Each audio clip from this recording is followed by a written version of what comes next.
जोबट से मुस्लिम धर्मगुरु की सख्त आवाज, लव जिहाद करने वालों को कब्रिस्तान में जगह नहीं, समाज करेगा बहिष्कार। जोबट लव जिहाद मामले को लेकर जोबट से मुस्लिम समाज के धर्मगुरु की कड़ी आवाज उठी है। प्रेस वार्ता में धर्मगुरु ने आरोपियों पर सख्त शब्दों में नाराजगी जताते हुए कहा कि ऐसे कृत्य मजहब और इंसानियत दोनों के खिलाफ हैं। धर्मगुरु ने स्पष्ट कहा, ऐसे लोगों को मरने के बाद कब्रिस्तान में भी जगह नहीं दी जाएगी। समाज ऐसे व्यक्तियों को किसी भी तरह स्वीकार नहीं करता और उनका पूरी तरह बहिष्कार करता है। उन्होंने यह भी कहा कि मुस्लिम समाज किसी भी अपराध का समर्थन नहीं करता और महिलाओं के साथ धोखाधड़ी या शोषण करने वाले लोग किसी मजहब के मानने वाले कहलाने लायक नहीं है। धर्मगुरु ने पीड़ित परिवार को न्याय दिलाने के लिए पूरे सहयोग का आश्वासन दिया और प्रशासन से कड़ी कार्रवाई की मांग की। JTV न्यूज के लिए अलीराजपुर से मुस्तकीम मुलक की रिपोर्ट।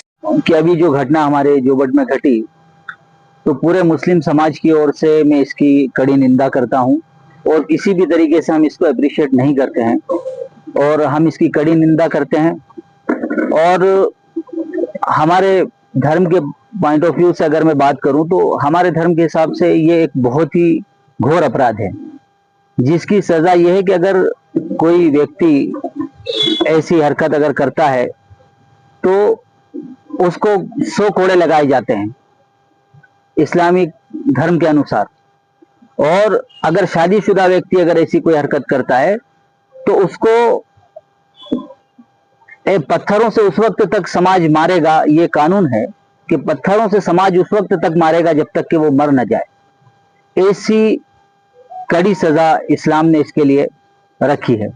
और मैं एक बात यहाँ पर हमारे मोहम्मद साहब की कोट करना चाहूंगा कि उनके पास एक नौजवान व्यक्ति आया और उसने कहा कि मुझे इस दुष्कर्म की आप इजाजत दीजिए।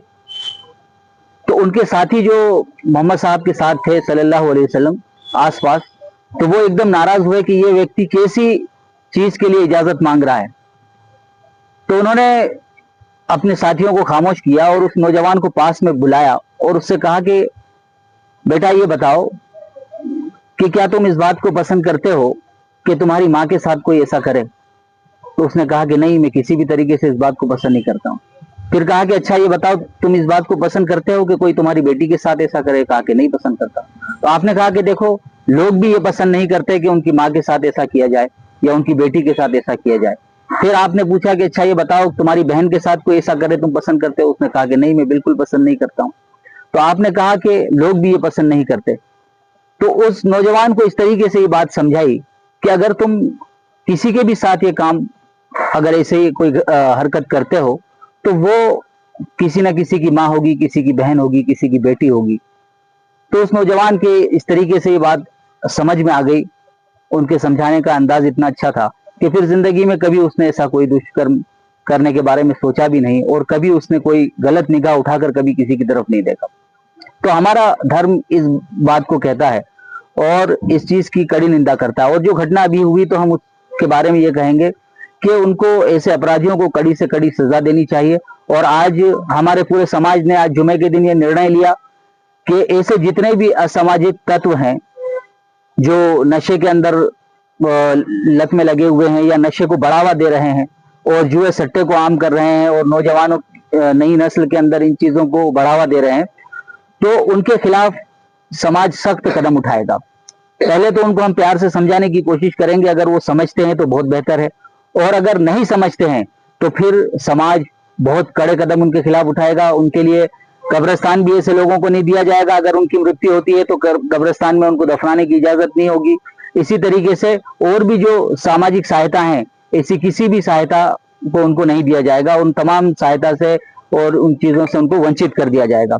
तो इस तरीके से समाज ने कुछ निर्णय लिए हैं और मैं पूरे नगर वासियों से अपील करता हूं कि हमारा नगर ये एक सांप्रदायिक सौहार्द की एक मिसाल रहा है हमेशा से, और हम हमेशा इस बात की कोशिश करते हैं कि इस नगर के अंदर सांप्रदायिक सौहार्द बना रहे और लोग आपस में एक दूसरे के सुख दुख में साथ दें, एक दूसरे के काम आए और मिलजुल कर भाईचारे के साथ रहें।